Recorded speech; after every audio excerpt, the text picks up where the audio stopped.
नमो अध्यायाणं नमो लोये सव्यसाहुणं।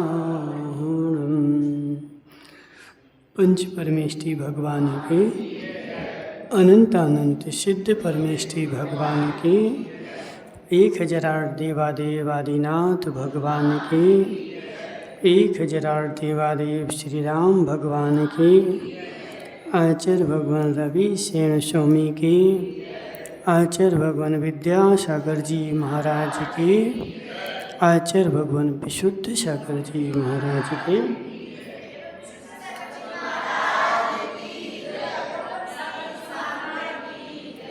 यहाँ पर पद्म पुराण चल रहा है और जिस पद्म पुराण में वर्णन चल रहा था रत्नपुर के राजा सहस्त्रार्थ और उनकी रानी मान सुंदरी, और वह गर्भवती हो गई और गर्भवती होने के बाद उसको दोहला हुआ।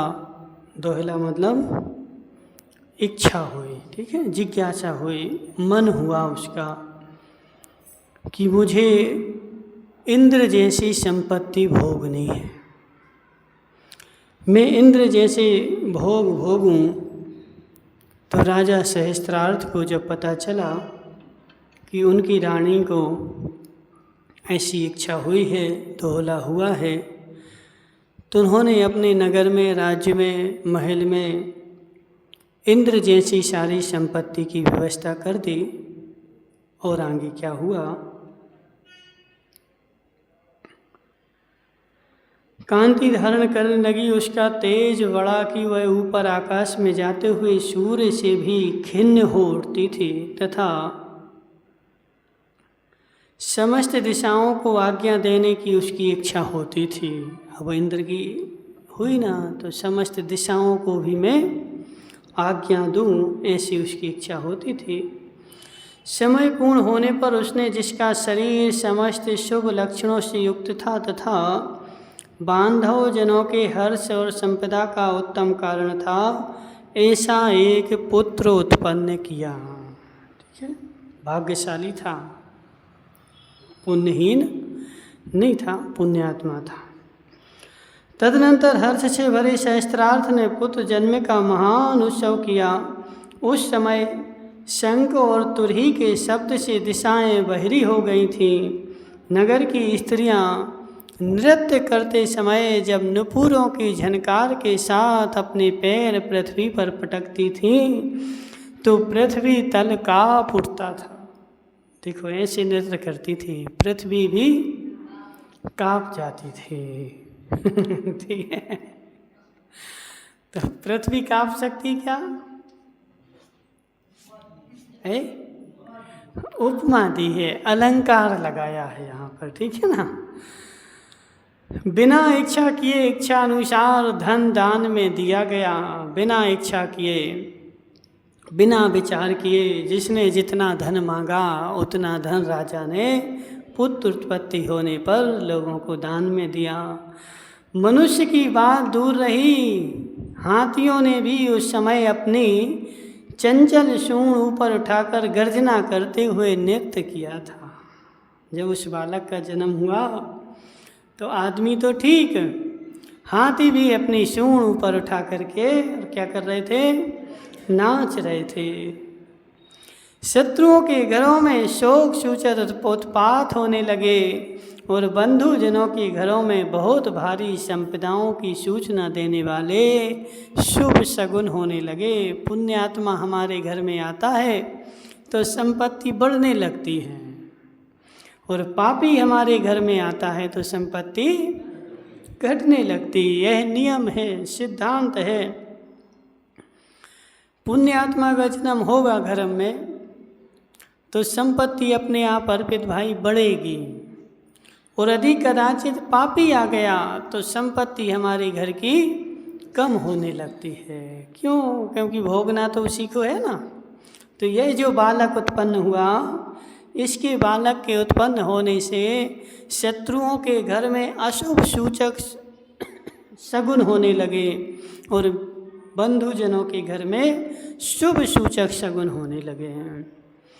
चूंकि बालक के घर में रहते हुए माता को इंद्र के भोग भोगने की इच्छा हुई थी, इसलिए पिता ने उस बालक का नाम रखा इंद्र। यह वही इंद्र है जो भविष्य में जाकर के 48,000 राजकुमारियों से उसने शादी करी थी। रावण से भी इसकी शादियाँ ज़्यादा हुई थी। रावण की कितनी हुई थी? 18,000। ठीक है, रावण की शादियाँ हुई थी 18,000 और इंद्र की शादी हुई थी 48,000। पुण्यात्मा था। ठीक है, हाँ तो एक ही नहीं हो रही।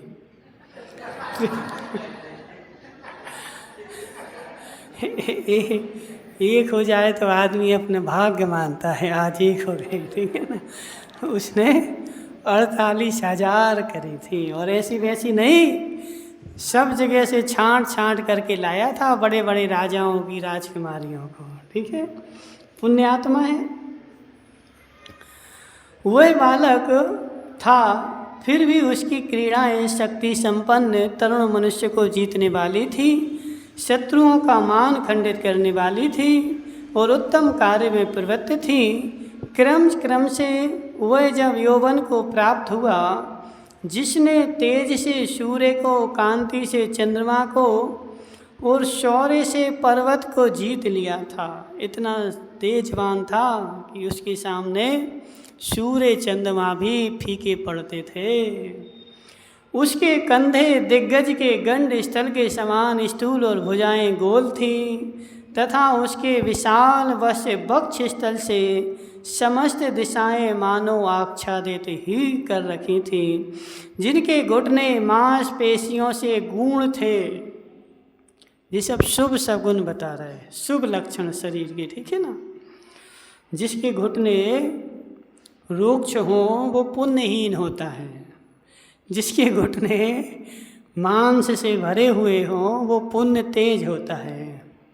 ऐसी उसकी दोनों गोल जांघें स्तंभ की तरह वक्ष स्थल की तरह रूपी भवन को धारण करने के कारण परम स्थिरता को प्राप्त हुई थी। बहुत भारी विद्या बल और रिद्धि से संपन्न उस तरुण इंद्र ने विजयार्थ पर्वत के समस्त विद्याधर राजाओं को वेद की समान नम्र वृत्ति धारण करा रखी थी, अर्थात सब उसके आज्ञाकारी थे। अब भी जन्म हुआ, अब भी आज्ञाकारी हो गए।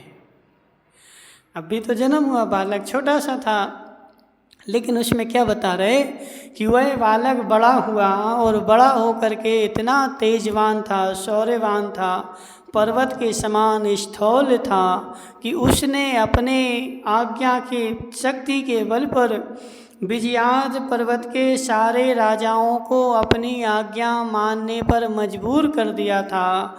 यानी विजयाद पर्वत के जो राजा थे वह सब उसकी आज्ञा मानते थे, इतना दमदार था। ठीक है ना, उसने इंद्र के महल के समान सुंदर महल बनवाया। 48,000 उसकी स्त्रियां थीं, 26,000 नृत्यकार नृत्य करते थे जब वो सभा में बैठता था। और उसका आजकल अपन लोग टीवी देखते हैं, अब वो काम तो खत्म हो गया। जब राजा महाराजा थे तो उसकी सभा में 26,000 नृत्यकार नृत्य करते थे। ठीक है, आकाश में चलने वाले हाथियों और घोड़ों की तो गिनती ही नहीं थी, जमीन पे नहीं, कहाँ, आकाश में चलने वाले हाथी और घोड़ों की तो गिनती नहीं थी। यानी वो सब विद्याधर थे ना। एक हाथी था जो चंद्रमा के समान सफ़ेद था, ऊंचा था, आकाश रूपी आंगन में चलने वाला था, जिसे कोई रोक नहीं सकता था और महाशक्तिशाली था। 8 दांतों से सुशोभित था। वो हाथी कैसा था? आज हाथी तुमने देखा 8 दांतों वाला है? नहीं देखा ना। वो हाथी जो था वो इंद्र के पास ही था। 8 दांत थे उसके, शक्तिशाली था। सारे हाथी यानी जो सामान्य हाथी थे ना, उनकी तो कोई गिनती नहीं थी। जी एक विशेष हाथी था उसका मजबूत, ठीक है ना।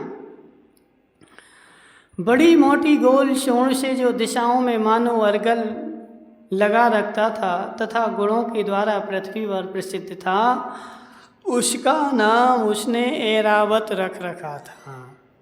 इंद्र का जो मुख्य हाथी था उसका नाम था ऐरावत। चारों दिशाओं में परम शक्ति से युक्त 4 लोकपाल नियुक्त किए थे और पटरानी का नाम शची और सभा का नाम सुधर्मा, वज्र नाम का शस्त्र, 3 सभाएं, अप्सराओं का समूह और हरिणकेशी सेनापति, अश्विनी कुमार वेद, 8 वसु, 4 प्रकार के देव, नारद, तुम्बरु, विश्वावसु आदि, गायन, उर्वशी, मेनका, मंजूषिनी आदि अप्सराएं और बृहस्पति मंत्री आदि समस्त वैभव उसने इंद्र के समान ही निश्चित किया था। उसने अपना जो परिसर था ना, परिकर उसका, उसने इंद्र के समान बना रखा था। जो इंद्र है ना, कौन? स्वर्ग का जो इंद्र है उसके समान, उसके 4 लोकपाल होते हैं, तो इसने अपने 4 लोकपाल बनाए थे।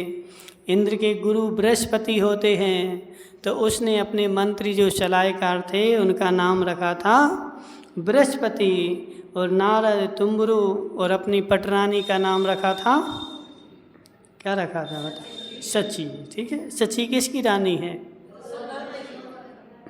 सौधर्मेंद्र की, ठीक है जी। वर्णन हो गया तुम्हारा किसका? राजा इंद्र का। अब वर्णन आ रहा है आगे, किसका? इसी समय लंकापुरी का स्वामी महामानी माली था, जो समस्त विद्याधरों पर पहले से ही शासन करता था। अब फिर से लड़ाई होगी। क्यों होगी लड़ाई? क्योंकि राज्य चाहिए ना, तो राज्य के लिए फिर लड़ाई होती है। अभी तक लंका पर किसका राज्य था? माली का। माली के पहले किसका था? निर्घात का, ठीक है। निर्घात को मार करके माली ने राज्य लिया था। निर्घात ने किससे राज्य लिया था? निर्घात ने लंका का राज्य किससे छीना था? सुकेश से, ठीक है ना। सुकेश था। सुकेश के पहले कौन था? विद्युत केश, ठीक है। देखो इनको, विमल जी को सब याद है। विद्युत केश, विद्युत केश का सुकेश, सुकेश के बाद आ गया कौन? निर्घात। फिर निर्घात को मार करके फिर बन गया माली, ठीक है, याद रखना। उसी समय लंका का स्वामी महामानी माली था, जो समस्त विद्याधरों पर पहले से ही शासन करता था।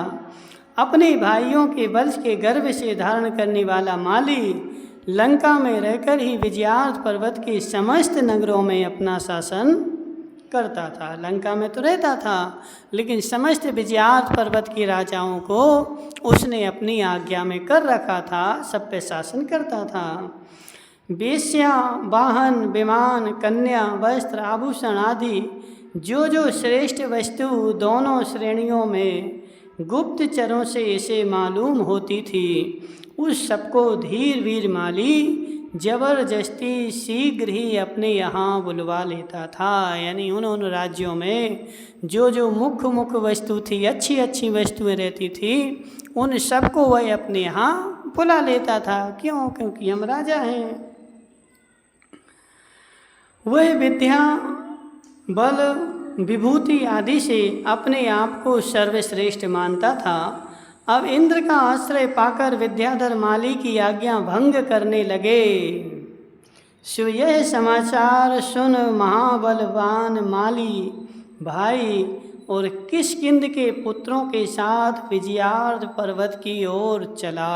अब यहाँ पे क्या हो रहा है कि जो माली था, माली की आज्ञा विजयार्थ पर्वत की राजा मानते थे, लेकिन यहाँ पर इंद्र राजा हो गया तो इंद्र की आज्ञा मानने लगे। तो इंद्र की आज्ञा जब मानने लगे तो उन्होंने माली की आज्ञा मानने से मना कर दिया कि अब हम तुम्हारी आज्ञा नहीं मानेंगे। तो जैसे ही उसको पता चला तो माली अपनी सेना को लेकर के और किनको ले गया, किष्किंध के पुत्रों को। जी किष्किंध कौन है? हाँ, श्रीकंठ से जो वानर वंश चला था उनके अभी वर्तमान में किष्किंध ने दीक्षा ले ली और किष्किंध के जो पुत्र थे वो वहाँ राज्य कर रहे थे। और ये जो थे ये इनके राक्षसों के अंडर में ही थे। वानर वंशी किन के अंडर में थे? क्यों थे? तुम तो बेंगलोर गई थी। क्यों थे? क्योंकि वानर वंशियों को रहने के लिए जगह जो थी वानर वंशियों को रहने के लिए जो द्वीप दिया था वानर वंश, वह राक्षस वंशियों ने ही इनको दिया था। और जो मित्रता से चलते थे उनके यहाँ कोई समस्या होगी तो ये चले जाएंगे और इनके यहाँ होगी तो वो चले जाएंगे। दोनों एक दूसरे से मिलजुल करके रहते थे। ठीक है। तो माली ने क्या किया? माली अपने तीनों भाइयों को लेकर के, सेना लेकर के और किष्किंध के पुत्रों को लेकर के अब विजयार्थ पर्वत की ओर जा रहा है कि अब जी हमारी आज्ञा नहीं मान रहे। कैसे नहीं मानेंगे हम देखते हैं। कोई अनेक प्रकार की कांति को धारण करने वाले तथा संध्या काल के मेघों के समान ऊंचे विमानों पर बैठकर जा रहे थे। कोई बड़े बड़े महलों के समान स्वर्ण रथ जड़ित रथों पर बैठकर चल रहे थे। कोई मेघों के समान श्याम वर्ण हाथियों पर बैठे थे। कोई मन के समान शीघ्रगामी करने वाले घोड़ों पर बैठे थे। कोई शार्दूलों पर बैठे थे। शार्दूल मतलब शार्दूल सिंह हैं। ठीक है। शेर पे भी बैठे थे। ठीक है। तुम बैठे कभी कि नहीं बैठे? सुरेश सेठ बता, शेर पे बैठे कभी? आना तो बोलो। तो माली के जो सैनिक थे ना वो शेर पे भी बैठे थे। कोई चीतों पर बैठे थे, कोई बैलों पर, कोई सिंहों पर, कोई ऊँटों पर, कोई गधों पर, कोई भैंसों पर, कोई हंसों पर, कोई भेड़ियों पर, कोई अन्य वाहनों पर बैठकर प्रस्थान कर रहे थे। क्या हो गया? इस प्रकार महादेव दीप्यमान शरीर के धारण अन्यान वाहनों से समस्त आकाशांगण को आच्छादित करता हुआ माली विजयार्थ पर्वत के निकट गया। अथानंतर भाई के स्नेह से भरे शुमाली ने कहा कि हे भाई, हम सब आज यहीं ठहरें, आगे ना चलें अथवा लंका को वापस लौट चलें। कौन बोल रहा है? कौन बोल रहा है? क्यों बोल रहा है? वह उसका भाई है, छोटा भाई। ठीक है। छोटे भाई ने बड़े भाई से कहा कि हे भाई, आज एक काम करो, अपन सब लोग यहीं ठहरे या लंका को वापस लौट चलें। क्यों लौट चलें? इसका कारण यह है कि मार्ग में आज बार बार अपशकुन दिखाई दे रहे हैं। देखो, उधर सूखे वृक्ष के अग्रभाग पर बैठा हुआ कौआ एक पैर संकुचित कर बार बार पंख फड़फड़ा रहा है। उसका मन अत्यंत व्याकुल हो रहा है। यह अशुभ सूचक है। ठीक है। सूखे पेड़ पर कौआ बैठा हो, हाथ में एक पैर पर बैठा हो और चोंच में सूखा तिनका दबाए हो तो कितना जरूरी काम हो कैंसिल कर देना चाहिए। घोर अशुभन है। ठीक है। तो वहाँ पर क्या है? अग्रभाग पर कौआ बैठा है एक पैर संकुचित करके और पंख फड़फड़ा रहा है। सूखा काठ चोंच में दबाए सूर्य की ओर देखता हुआ क्रूर शब्द कर रहा है, मानो हम लोगों को आगे बढ़ने से रोक ही रहा हो। शुमाली ने माली से बोला कि देखो वो बैठा पेड़ पर कौआ, सूखे पेड़ पर, इसलिए अपन को आगे नहीं चलना चाहिए। या तो यहीं रुक जाओ या लौट करके अपने घर चलो। इधर ज्वालाओं से जिनका मुख अत्यंत रुद्र मालूम होता है, ऐसा यह श्रृंगाली दक्षिण दिशा में रोमांच धारण करती हुई भयंकर शब्द कर रही है। दक्षिण दिशा में, दक्षिण दिशा विपरीत दिशा हो गई, ठीक है। वो लोग जो जा रहे थे वो कहाँ जा रहे थे? उत्तर की ओर जा रहे थे, और वो शब्द कर रही थी कहाँ? दक्षिण की ओर। कौन कर रही थी? श्रृंगाली। श्रृंगार होता श्रृंगार, श्रृंगार की श्रृंगाली पीछे की ओर, दक्षिण की ओर रुद्र शब्द कर रही है। तो इसलिए अपन को लौट चलना चाहिए। देखो, परिवेश से युक्त सूर्य के बिंब में वह भयंकर कबंध दिखाई दे रहा है, उससे खून की बूंदों का समूह बरस रहा है। सूर्य से भी ऐसा लग रहा था मानो सूर्य खून बरसा रहा हो, उसके चारों ओर भी लाल लाल कलर का एक घेरा बन गया था। ये सारे अशुभ के सूचक हैं, ठीक है ना। तो ऐसे सारे अशुभ के सूचक मिले उनको कि देखो, उधर समस्त पर्वतों को कंपित करने वाला भयंकर वज्र गिर रहे हैं, तो इधर आकाश में खुले केश धारण करने वाले समस्त स्त्रियां दिखाई दे रही हैं। स्त्रियों के खुले हुए केश घोर अशुभ का सूचक है। हरपित भाई, ज्योतिष शास्त्र में लिखा हुआ है, यदि स्त्रियां अपने बाल खुले हुए लेकर के घूमती हैं तो उनके घर में घोर अशुभ होने वाला है। ऐसा लिखा हुआ है, हम तो पढ़ा बता रहे तुम्हें, ठीक है ना। अशुभ का सूचक है।